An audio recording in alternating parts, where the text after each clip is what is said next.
এক নবী ছিলেন দানিয়াল আলাইহিস সালাম। কিতাবে পাওয়া যায় বহুত নবী এই উম্মত হওয়ার জন্য চোখের পানি জড়াইছেন। দানিয়াল আলাইহিস সালাম উম্মত হওয়ার জন্য আল্লাহর কাছে দরখাস্ত করেন নাই। বাদায়ে নেহায়া আছে, কিতাবের নাম বলতেছি, উলামায়ে কেরাম দেখা নিতে পারেন, আদি অন্তের ভিতরেও আছে। দানিয়াল আলাইহিস সালাম যিনি ইরাকে প্রেরিত ছিলেন, ওনার উপাধি ছিল হিব্বুল্লাহ, আল্লাহর ভালোবাসা। উনি এক আজীব দোয়া করছেন আল্লাহর কাছে। উনি দোয়া করছেন, আল্লাহ আমি উম্মত হইতে চাই না, এটা সম্ভব না। দানিয়াল আলাইহিস সালাম দোয়া করছেন, আল্লাহ উম্মত তো হওয়া যাবে না, কিন্তু আমার মৃত্যুর পরে যেন আমাকে সুরক্ষিত রাখা হয়। উম্মতে মুহাম্মদী হাজার লক্ষ বৎসর পরে আসুক না কেন, আমাকে যেন সুরক্ষিত রাখা হয়।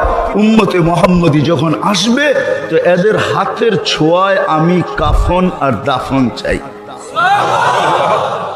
এবার ভাবেন আপনার দাম কত? হ্যাঁ, কে চায়? আমাদের হাতের